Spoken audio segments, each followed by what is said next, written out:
Picture this. It's the middle of summer, your thermostat is set to 72, and your AC has been running almost nonstop since 10 o'clock this morning. You walk into your living room, and it still feels like 78 degrees. You check the thermostat again. It says 72, but it doesn't feel like 72. And then, at the end of the month, your electric bill shows up, and it's almost $200 higher than it was last summer. Sound familiar? Here's the thing most people don't realize until they're standing in front of their breaker box, wondering if they should just turn the whole system off and buy a bunch of fans. Your AC running constantly and your house still feeling hot isn't always a sign that your unit is broken. Sometimes it is, but more often than not, it's a sign of something much sneakier, something that a lot of homeowners pay hundreds or even thousands of dollars to fix when the real problem was something completely different the whole time. By the end of this video, you're going to understand exactly why this happens, what's actually going on inside your home when this occurs, and, more importantly, how to tell the difference between a simple fix you can do yourself this weekend and a real problem that genuinely needs a professional. And along the way, I'm going to walk you through some of the most common things HVAC companies either don't explain well or sometimes don't explain at all because it's not in their interest for you to fully understand it. So if you've ever felt like your AC is working overtime, but your house just won't cool down, stick around because this is one of those topics where understanding even one or two small things can completely change how comfortable your home feels and how much money stays in your pocket every single month. Problem explanation. Let's start with the basic idea of what an air conditioner is actually supposed to do. Most people think of their AC as a machine that makes cold air. That's actually not quite right, and this small misunderstanding is at the root of a lot of confusion. What an air conditioner really does is remove heat and humidity from the air inside your home and move that heat outside. It's less like a machine creating cold and more like a machine moving heat from one place to another. Now, when that system is working properly, it pulls warm air from your home, runs it across a cold coil, removes heat and moisture, and sends cooler, drier air back into your rooms. This happens in a loop, over and over, gradually bringing the temperature down to whatever you've set on your thermostat. When everything is working the way it should, your AC runs for a while, your house reaches the temperature you want, and then it shuts off for a bit before kicking back on later. That's a normal cycle. But when your AC runs almost continuously, hour after hour, and your house still doesn't reach that target temperature, it means heat is getting into your home faster than your AC can remove it, or your AC isn't removing heat as efficiently as it should be.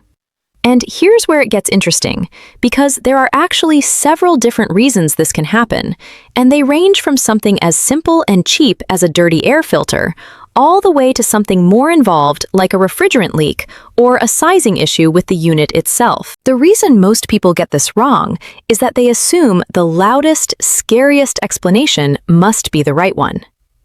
Your neighbor mentions they had to replace their whole AC unit for $4,000, so now you're convinced that's what's wrong with yours too.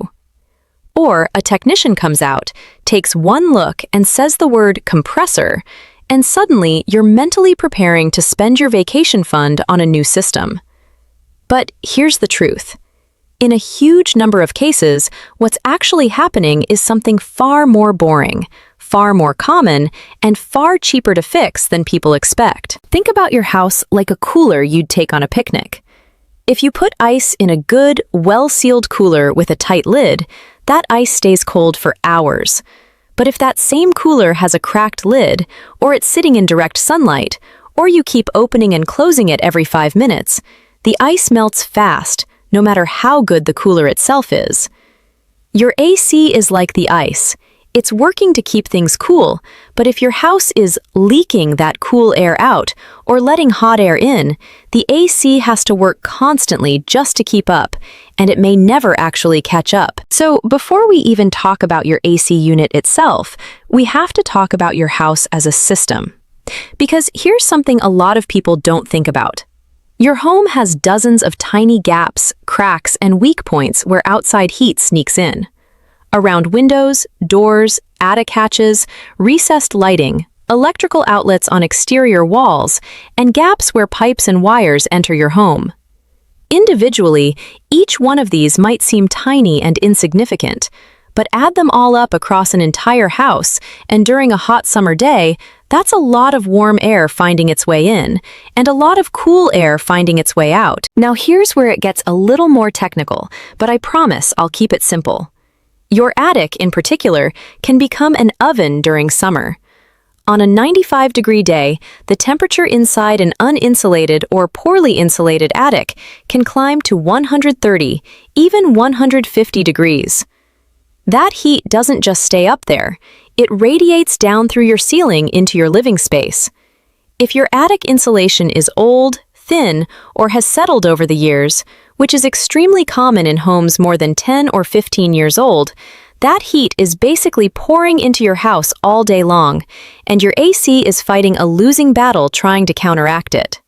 So, when your AC runs all day and your house stays hot, one of the very first questions to ask isn't, "What's wrong with my AC?" It's, "Where is all this heat coming from, and is my AC even able to keep up with it?" The truth. Most companies won't tell you. Here's something that might surprise you. A lot of HVAC companies make more money from selling you a new system or doing expensive repairs than they do from telling you that your insulation is bad, or that your air filter has been clogged for 6 months, or that your thermostat is poorly placed on a wall that gets direct afternoon sun. Now, before this turns into some kind of "everyone in HVAC is out to get you" rant, let's be clear. Most HVAC technicians are honest, hardworking people who genuinely want to fix your problem. This isn't about painting an entire industry as scammers. But here's the reality of how the business works.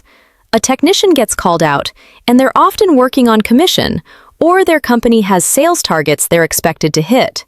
When they walk into a hothouse and see an AC running constantly, the path of least resistance, and often the most profitable path, is to focus on the equipment itself. Maybe they'll add refrigerant, even if the system wasn't actually low. Maybe they'll recommend a new capacitor, a new blower motor, or, in more aggressive cases, suggest the whole unit needs replacing because it's getting old or inefficient, even if it's still got several good years left in it. What they're far less likely to walk through your house and say is, "Hey, have you checked your attic insulation lately? Because that might be 60% of your problem." Why? Because there's no service call for insulation. There's no big-ticket item to sell. It's not exciting. But here's what your HVAC tech won't say out loud, at least not in those words. Your equipment can be in decent shape, your refrigerant levels can be fine, and you can still have an AC running all day with a hot house, because your home itself is the problem, not the machine trying to cool it. Let's use a real-world type of scenario here, the kind that probably sounds familiar if you've talked to friends or family about their AC struggles. Imagine a homeowner, we'll call her Linda, who lives in a single-story home built in the late 1990s. Every summer, her AC runs from about 11 in the morning until 8 at night, and her upstairs bedroom, which doubles as a home office, never quite cools down below 76, even though the thermostat downstairs says 72. Linda calls an HVAC company, and they come out, check the refrigerant, say it's a little low, top it off for $150, and leave. The next summer, the exact same thing happens. What likely happened in Linda's case, and in thousands of cases just like it across the country, is that her attic insulation had degraded over the years. Her ductwork running through that hot attic had small leaks where conditioned air was escaping before it even reached her office. And her return air vent, the vent that pulls air back into the system, was partially blocked by furniture. None of these things show up on a basic refrigerant check. None of these things get fixed by adding refrigerant. And none of these things were ever mentioned to Linda, because the visit was framed around checking the AC unit, not checking the entire cooling system from the unit all the way through to the room. This is the gap that causes so much frustration and wasted money. People think of their AC as one single thing, the unit sitting outside or the air handler in the closet or attic. But cooling your home is actually a chain. The unit creates the cooling. The ductwork delivers it. The insulation and ceiling of your house determine how much of that cooling actually stays where you need it, and the thermostat and filters control how efficiently the whole system operates.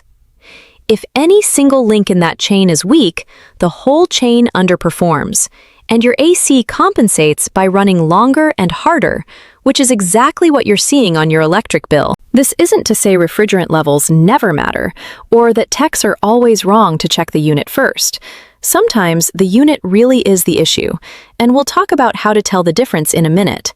But the truth is, before you spend a single dollar on equipment repairs, there are several free or low-cost things you can check yourself that solve this exact problem in a surprising number of cases. Step-by-step explanation/practical fix. Let's go through this in a logical order, starting with the things that cost you nothing and take just a few minutes, and working up to things that might require a bit more effort or a small purchase. The first thing to check, and I know this sounds almost too simple, is your air filter. Your AC system pulls air through a filter before it passes over the cooling coil. When that filter gets clogged with dust, pet hair, and debris, it restricts airflow dramatically. Think of it like trying to breathe through a straw versus trying to breathe normally. If your system can't pull enough air through, it can't move enough cooled air back into your home, even if the cooling itself is working fine. A clogged filter can also cause your evaporator coil, that's the cold component inside your air handler, to get too cold and even freeze up, which makes the whole system even less effective. Here's a simple way to think about it. If you haven't changed or cleaned your filter in the last 1 to 3 months, depending on the type of filter and whether you have pets, there's a good chance this alone could be contributing to your problem. Pull it out, hold it up to a light. If you can't see light coming through it clearly, it's time for a new one. This is a $5 to $20 fix that takes about 2 minutes, and in some homes, this single step noticeably improves airflow and cooling within hours. The second thing to check is your vents and registers, both the supply vents that blow cool air into rooms and the return vents that pull air back into the system. Walk through your house and make sure none of these are blocked by furniture, curtains, rugs, or boxes. It's incredibly common for people to rearrange furniture, maybe put a couch in front of a vent because it looked better there, and then forget that vent even exists. If your return vent, which is usually larger than supply vents, is blocked, your system is essentially trying to breathe through a pillow. This is another zero-cost fix. Just walk around with fresh eyes and make sure air can flow freely in and out. The third thing, and this one requires a little patience but is incredibly revealing, is checking your attic insulation, if you have an attic and it's safely accessible. You don't need to be an expert here. You're just looking for a few things. First, is the insulation evenly distributed, or are there bare patches where you can see the ceiling drywall or joists directly? Second, how deep is it? As a rough guide, many energy experts suggest that attics in most U.S. climates should have insulation depth equivalent to what's called an R38 to R60 rating, which often translates to somewhere between 10 and 17 inches of certain insulation types, though this varies by region and insulation material. If your insulation looks thin, patchy, or compressed, especially if your home is more than 15 to 20 years old, this could be a major reason heat is pouring into your living space. Now, you don't have to fix this yourself, and in many cases, adding insulation is a job best left to professionals, or at least requires careful handling, especially around recessed lighting and ventilation. But identifying this as a possible cause is hugely valuable because it changes the entire direction of your next steps. If your insulation is the issue, no amount of AC repairs or upgrades will fully solve your comfort problem because you're trying to cool a house that's essentially got an open window to a 140-degree attic above it. The fourth thing to check is your ductwork, specifically if your ducts run through an attic, crawl space, or garage, which is extremely common in many U.S. homes, especially in southern and western states. Over time, duct connections can loosen. Duct tape, ironically, can dry out and fail, despite the name, and insulation around ducts can fall off or get damaged. When this happens, cold air that's supposed to travel from your AC unit to your bedroom or living room can leak out into the attic or crawl space before it ever reaches the room. You're essentially paying to cool your attic. You probably can't fully inspect this yourself unless you're comfortable safely entering your attic. But here's a clue that points to this being a problem. If certain rooms in your house are consistently warmer than others, especially rooms that are farther from the air handler or rooms above a garage, duct leaks or poor duct insulation are a very common culprit. This is something a home energy auditor or a qualified HVAC technician can test using specialized equipment. And depending on the extent of the issue, sealing ducts can range from a relatively affordable DIY project using mastic sealant to a more involved professional service. The fifth thing, and this is one people often overlook, is your thermostat's location and your home's sun exposure. If your thermostat is on a wall that gets direct afternoon sunlight, or it's near a kitchen, near a heat-producing appliance, or in a hallway that doesn't represent the temperature of your main living spaces, it can give your AC false information. Your thermostat might think the house has reached 72 degrees because that one spot on the wall is at 72, while the rest of your house, especially rooms farther away, are sitting at 78 or higher. This can cause your AC to shut off prematurely in some cycles, or run in patterns that don't match what you're actually feeling throughout the house. The sixth and final thing, and this is where it does start to overlap with actual AC unit issues, is the age and condition of your outdoor unit and indoor coil.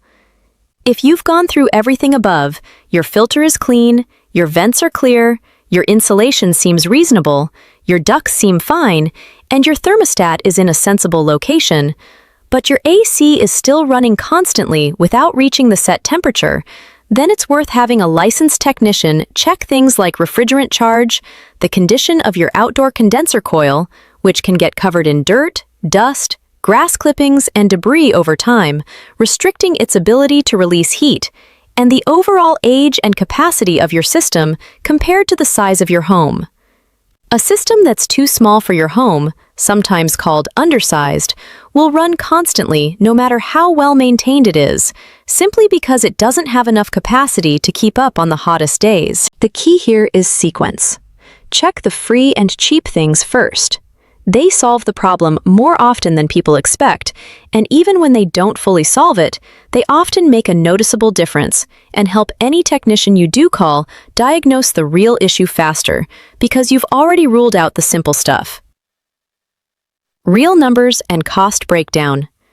Let's talk numbers, because this is where things really start to click for people. A clogged air filter alone, according to various energy efficiency estimates, can reduce a system's efficiency by a noticeable percentage, sometimes cited in the range of 5 to 15%, depending on how severe the blockage is.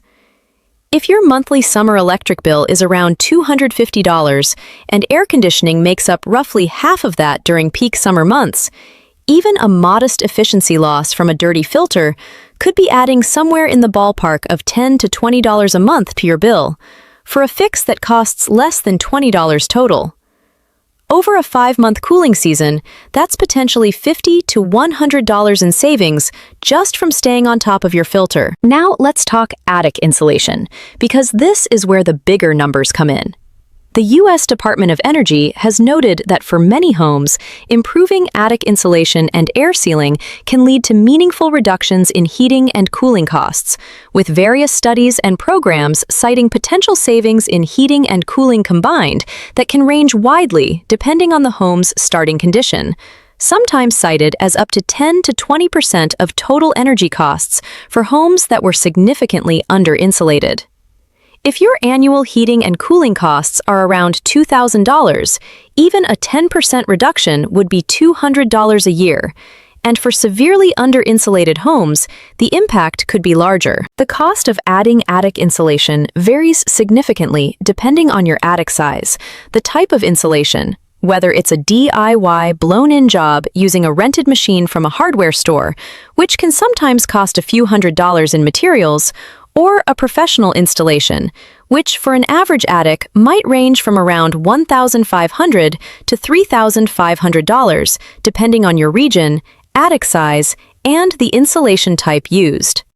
That sounds like a big number, but if it's saving you $200, $300, even $500 a year on energy costs, plus making your home noticeably more comfortable, the payback period might be somewhere in the 5 to 10-year range, and many insulation materials last 20 to 30 years or more, meaning the savings continue well beyond the payback period. Now let's talk about the scarier number, the one that often gets people anxious. A new AC unit, depending on the size of your home, the efficiency rating you choose, and your region, can range anywhere from around $4,000 on the lower end to $10,000 or more for larger homes or higher efficiency systems. This is a real expense, and for some homes with genuinely failing equipment, it's a necessary one. But here's the important question to ask yourself before going down this road. If your current system is, say, 8 to 12 years old, which is often considered middle-aged for residential AC units, and it was working fine just a year or two ago, is it more likely that the unit itself suddenly became inadequate?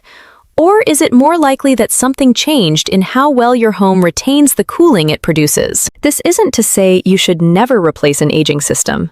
If your unit is 15 to 20 years old, repairs are becoming frequent, and a technician has genuinely identified issues like a failing compressor through proper diagnostics, replacement might absolutely be the right call. And modern systems are often significantly more efficient than older ones, which itself can lead to real savings. But the order of operations matters. Spending $6,000 on a new AC unit while your attic insulation is in poor shape and your ducts are leaking into a 140-degree attic is a bit like buying a brand new, more powerful flashlight for a room that has a giant hole in the wall letting all the light escape. The new flashlight might be better, but the room is still going to be dim. So let's bring this all together. When your AC runs all day and your house stays hot, the most likely explanation isn't some dramatic, expensive equipment failure. In a large number of cases, it's a combination of smaller factors: a dirty filter restricting airflow, blocked vents preventing proper circulation, attic insulation that's allowing heat to pour into your living space, duct leaks losing cooled air before it ever reaches your rooms, or a thermostat that's getting confused by its location. The most important shift in thinking here is this. Your AC system isn't just the metal box outside your house. It's your entire home working together. The insulation, the ceiling, the ductwork, the filters, and yes, the unit itself, all forming one connected system. When that system works together well, your AC doesn't have to run constantly. Your house actually reaches the temperature you set, and your electric bill reflects efficient, healthy operation rather than a machine fighting a losing battle against a leaky, under-insulated home. The relief that comes from figuring this out isn't just about the money, although the money matters. It's about walking into your living room on a hot afternoon and it actually feeling like the temperature on your thermostat. It's about not dreading the mailbox at the end of the month. And it's about having enough understanding to ask the right questions if you do need to call a professional, so that the conversation is about solving the real problem, not just the most profitable one. Before you call anyone or spend any significant money, here's a simple checklist you can go through this week. Check your air filter and replace it if it's dirty or hasn't been changed in the last 1 to 3 months. Walk through your home and make sure all supply and return vents are unobstructed by furniture, rugs, or curtains.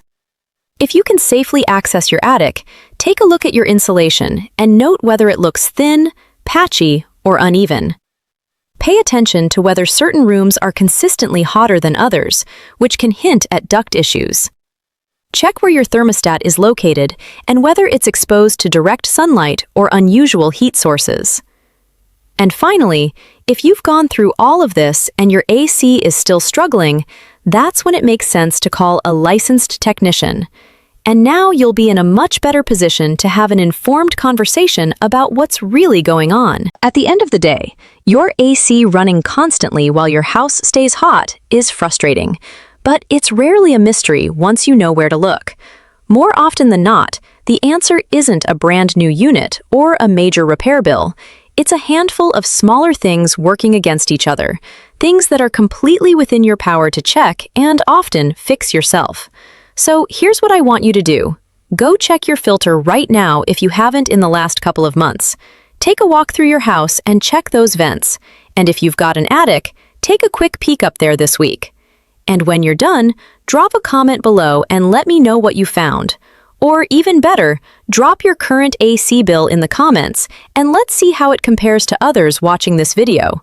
You might be surprised at how common these issues really are. If this video helped make sense of what's going on with your AC, make sure to subscribe and tap that notification bell, because in our next video, we're going to break down exactly how to tell the difference between an AC unit that genuinely needs repair versus one that's being unnecessarily replaced, including the warning signs of a real refrigerant leak versus a normal top-off, so you'll know exactly what questions to ask before you ever sign off on a repair bill.